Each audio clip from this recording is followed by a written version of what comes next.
Oi, pessoal, eu sou a Malu Orsini, paciente de linfoma, e hoje eu estou aqui com o Thiago Farina, advogado sanitarista, conselheiro de advocacy, ativista e host do podcast Idealismo Prático, para a gente falar um pouquinho sobre consultas públicas e a importância do engajamento dos pacientes. Roda a vinheta, produção.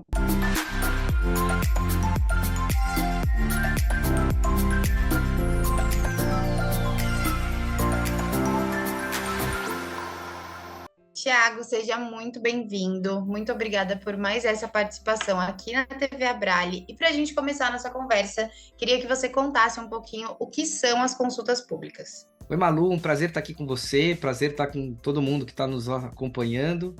E é sempre uma honra estar com a Brale, né? Acho que vocês fazem um trabalho incrível e contem sempre comigo. Então, bom, consulta pública. O próprio nome já é meio autoexplicativo, né? É uma consulta ao público. Toda vez que o poder público precisa tomar uma decisão e essa decisão pode afetar um grupo grande da sociedade, convém que o tomador de decisão escute a sociedade. E por que convém que ele escute a sociedade? Porque é impossível qualquer pessoa, tenha ela o poder que ela tiver, achar que ela vai ter condições de saber todos os efeitos colaterais de uma medida na vida de todas as pessoas ou grupos de pessoas. Então, para que o tomador de decisão, para estimular o tomador de decisão a ter uma humildade regulatória, é que existe esse instituto de escuta da sociedade, que é conhecido como consulta pública. Então, antes de tomar uma decisão importante, o tomador de decisão vai escutar a sociedade, consultar a sociedade, os diversos atores, os diversos setores da sociedade, para que eles apresentem a sua perspectiva a respeito daquele assunto que vai ser pauta de uma decisão. A gente tem, tradicionalmente, no mundo da saúde, alguns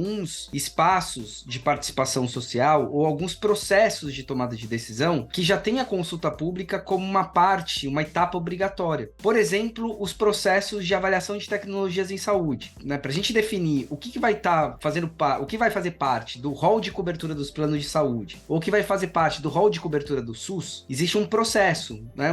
Várias etapas, e dentro dessas etapas tem uma ali que é a consulta pública. Então eles vão pegar todas aquelas informações que foram coletadas até aquele momento do processo, apresentar para o público. Eles vão fazer isso num site da internet, vão colocar ali os documentos, as reuniões que foram realizadas por esse órgão para discutir aquela avaliação, aquela tecnologia que está sendo avaliada, vão compartilhar com o público e vão criar ali uma espécie de um formulário para as pessoas poderem apresentar a sua opinião a respeito. Então, todo mundo pode apresentar a sua opinião. Toda a sociedade, em geral, é consultada. E aí, tem alguns grupos tradicionais que têm participado desse processo. Então, um grupo de pacientes. Pacientes têm apresentado nessa consulta pública o que aquela questão que está sendo avaliada, o que aquela tecnologia, eventualmente, que vai ser incorporada ou não, representa para ele, né? Alguma pessoa que já usou aquela tecnologia, o que ela pode falar ali? Ela pode falar que já usou, como é que ela se sentiu a respeito daquilo. Uma pessoa que teve uma prescrição daquilo e, eventualmente, não teve acesso, ela pode contar como é que foi a experiência dela. Olha, eu tive a prescrição, meu médico disse que aquilo era bom, fui ali no lugar retirar e disseram que eu não tinha direito. Como é que foi essa experiência para ela? Uma pessoa que, eventualmente, tomou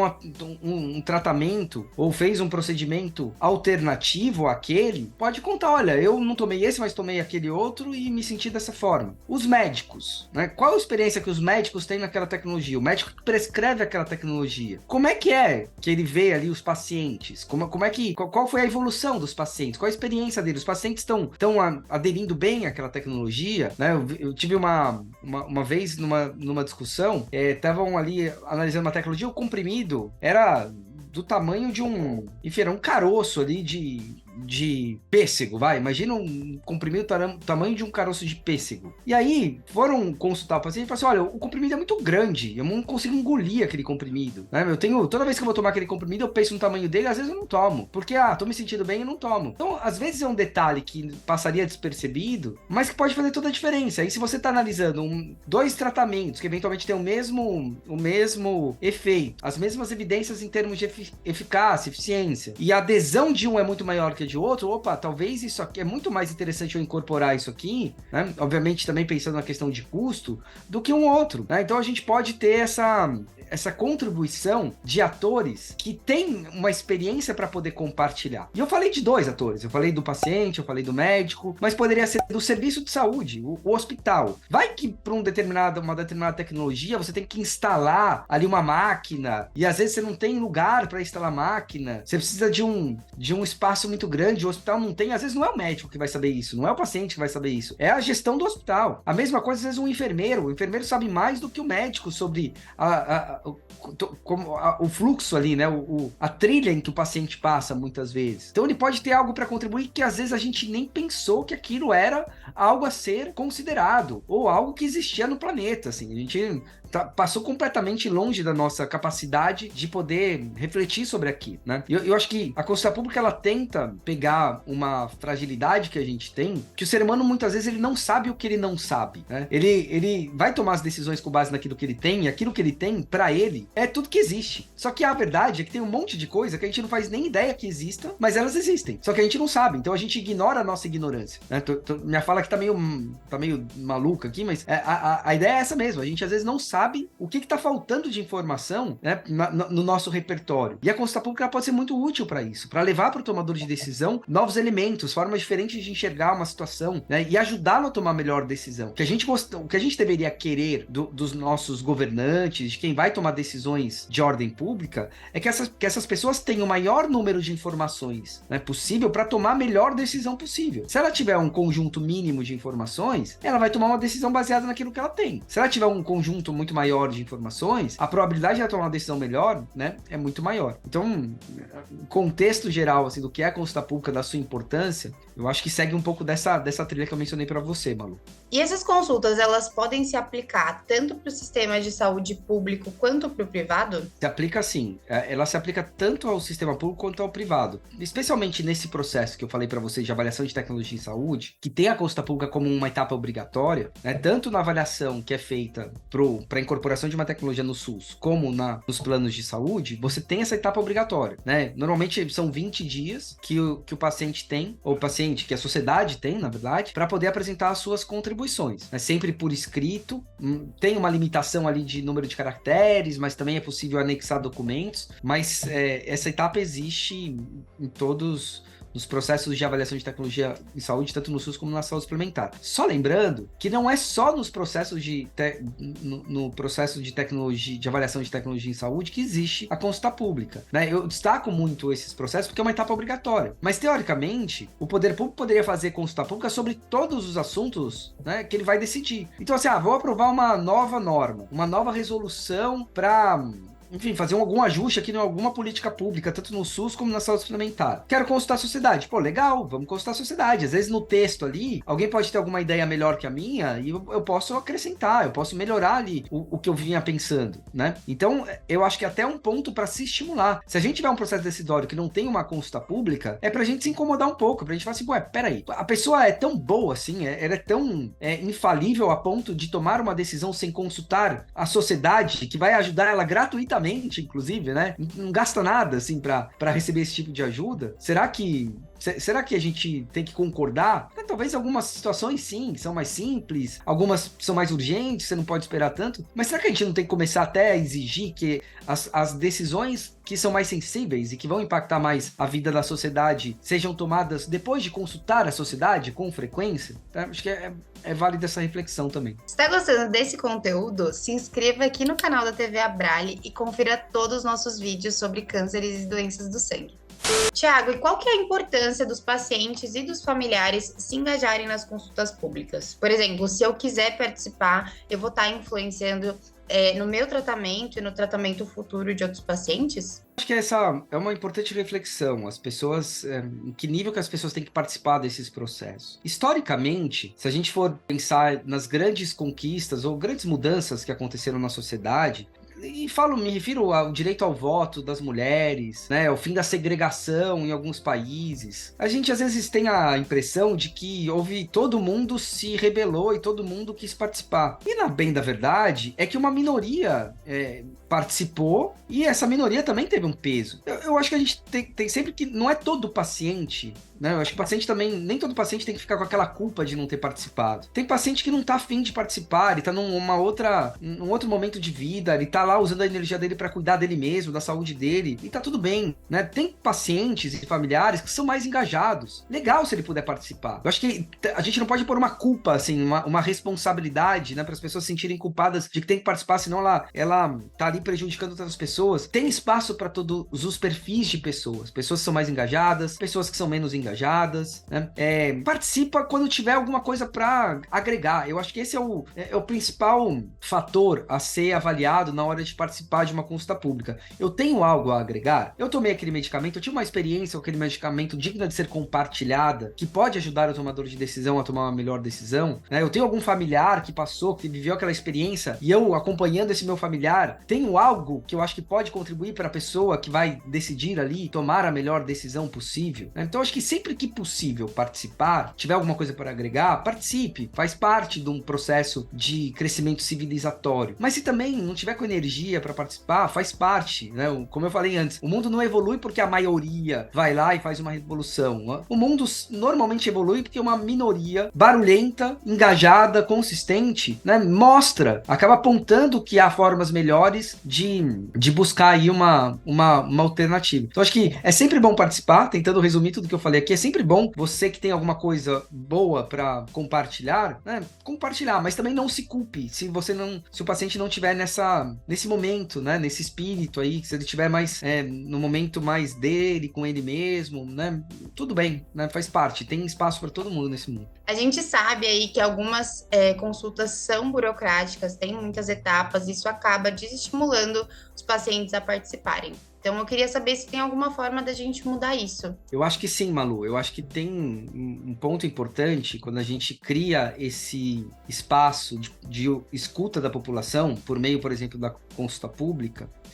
Quem está administrando isso, quem está colocando isso em prática, o poder público que disponibiliza os formulários, ele tem que ter o cuidado, ele tem que ter a sabedoria de medir para ver se a forma como ele colocou ou estruturou aquilo, né, tá sendo útil para... Se as pessoas estão conseguindo participar, ou se aquilo está criando, às vezes, tanta barreira que pelo trabalho que dá participar, a pessoa não vai participar. Então, acho que o poder público sempre tem que procurar melhorar os seus processos de participação. E a gente tem hoje na consulta pública, é um processo relativamente burocrático, não é um processo difícil mas eu tô falando aqui num lugar de fala de alguém que já nasceu meio que tecnológico. Eu sei investigar ali, até explorar para além de uma coisa mais óbvia. Mas meu pai, por exemplo, se o negócio não estiver na frente dele ali num clique, ele provavelmente não vai conseguir participar, né? Então, hoje você tem que acessar ali pelo GovBR, você tem que ter uma senha cadastrada, né? É um pouco mais... Dá uma certa dor de cabeça ali,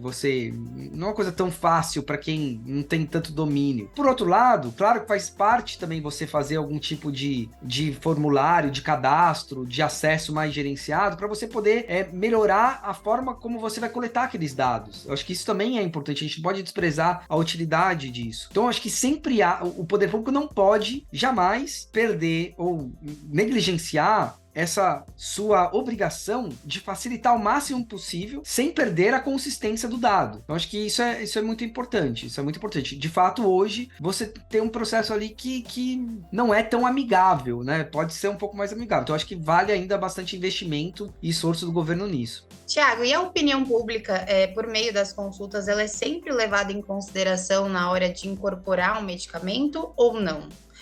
Pode acontecer das consultas ter 100% de respostas a favor desse medicamento e ele não ser aprovado, por exemplo? Vamos voltar, vou responder a sua pergunta voltando um pouco para o início, né? Quando eu expliquei qual que é o propósito de uma consulta pública. O propósito de uma consulta pública é juntar elementos que às vezes estavam num ponto cego do tomador de decisão para ajudá-lo a tomar a melhor decisão, né? Ele tem que ponderar sobre vários aspectos, né? Sobre o que vai fazer, o que é importante para o paciente, o que é possível para o sistema, eventualmente o que o sistema tem que fazer quando não é possível para tornar possível, o que é importante para o médico, o que é importante para os profissionais que vão cuidar ali da assistência para os familiares, ele tem que entender mais o quadro completo do tomador de decisão. Então, consulta pública não é um Big Brother, não é uma votação de Big Brother, não é um plebiscito, né? Não é quem tem mais voto ganha. Não é essa a ideia. Esse não é o propósito. Aí alguém vai falar assim, mas quando tem muita consulta pública, isso pode gerar uma comoção. Realmente, é um termômetro. Acho que a quantidade, ela não deixa de ser um termômetro de quanto que a sociedade está realmente preocupada com aquilo. Mas não é o número e nem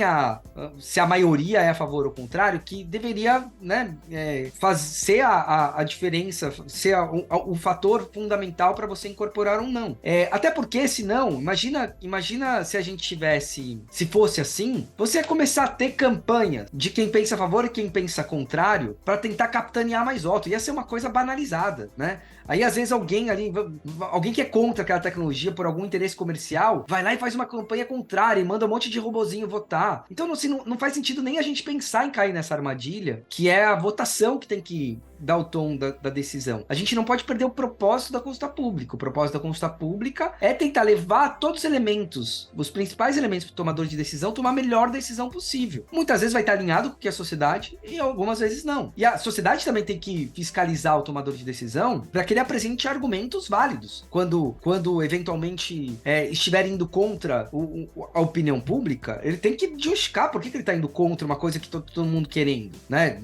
Partindo da premissa de que esse desejo é legítimo e representa realmente a necessidade, não só a vontade, mas a necessidade da população. Porque já aconteceu às vezes, você, Malu, e quem tá escutando a gente, de achar que quer alguma coisa, de querer alguma coisa, achando que precisa daquela coisa, e aí a hora que adquire aquela coisa, percebe que não precisava daquilo, que era só um desejo. Na saúde, parece que isso não acontece, mas muitas vezes acontece. Às vezes a gente quer todas as opções, mas às vezes nem todas as opções são necessárias pra gente, ou são úteis pra gente. E o tomador de decisão também tem essa função de ponderar sobre a real necessidade, né, daquilo que está sendo pleiteado. Às vezes a pessoa pede simplesmente por pedir. Não estou dizendo que é a maioria das situações, mas pode acontecer. E o tomador de decisão que tem que administrar o sistema como um todo, ele tem que ponderar sobre isso. Então, acho que é muito importante nunca esquecer do propósito da consulta pública. Levar elementos que possam agregar conhecimento ao processo para que o tomador de decisão tenha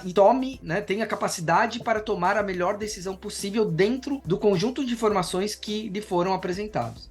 E agora, para a gente caminhar para o nosso encerramento, queria te agradecer mais uma vez pela sua participação aqui na TV Abrale. Queria pedir para você fazer as suas considerações finais aí sobre a importância das consultas públicas e dos pacientes se engajarem nesse tipo de mecanismo. Consulta pública hoje é o principal instrumento de participação social, né? Então a gente tem que usá-lo bem. Significa que ele é perfeito? Significa que ele está funcionando da melhor maneira que ele pode funcionar? Não. Significa só que é um instrumento importante que a gente não pode desprezar e que a gente tem que lutar para melhorar, né? Sempre dá para melhorar. Hoje é o principal instrumento de participação, mas isso também não significa que a gente não tenha que pensar em outras formas de participação que podem ter grande impacto também. Audiências públicas, por exemplo, podem ser bons instrumentos. Na saúde suplementar a gente tem as audiências públicas acontecendo sempre que a recomendação preliminar é negativa e está sendo um espaço potente de participação. No SUS a gente não tem isso, só acontece de vez em quando o tomador de decisão acha que é importante. Será que a gente não tem que lutar para conquistar este espaço de participação também lá no âmbito do SUS? Eu acho que é uma coisa que vale refletir, né? Eu tenho pensado muito nisso. Fora que pode ser que a gente a sociedade evolua para outros espaços de participação. Não existia a consulta pública, audiência pública, ou talvez se existisse, talvez até existia, mas não era usado há 20 anos atrás. A gente não pensava nisso, né? A tecnologia foi evoluindo, novas formas de interação foram surgindo e a gente que nos permitiu usar esses espaços. Daqui um ano, daqui 2 anos, pode ser que outras formas surjam e a gente tem que estimular cada vez mais espaços de participação. E para a gente participar com mais potência, a gente também tem que estimular cada vez mais a transparência. Transparência é o que vai fazer a sociedade ter capacidade de refletir, de criar repertório, de ter acesso às mesmas informações que o tomador de decisão tem e que vai me permitir refletir sobre todos os elementos que ele também tem para refletir. Então pense, nós dois aqui conversando sobre algum assunto. Se nós nós dois temos o mesmo repertório, nosso nível de reflexão pode ser muito maior do que se eu sei muito sobre uma coisa e você sabe pouco sobre uma coisa, ou vice-versa, né? A gente vai ter uma conversa meio superficial. Agora, se todo mundo tem acesso a uma quantidade enorme de informações para poder refletir, para poder ponderar, isso é precioso. Então a gente tem que lutar para que haja cada vez mais espaço de participação, mas não só que haja mais espaço, que haja mais compartilhamento de informações, porque aí isso também permite que a gente participe com mais qualidade. Ficam essas minhas mensagens finais, foi um super prazer estar aqui com vocês. E você, telespectador, que ficou com a gente até o final e gostou desse vídeo, não esquece de curtir, comentar e compartilhar. E claro, se inscrever aqui no canal da TV Abrale, que semana que vem tem mais vídeo, hein? Beijo!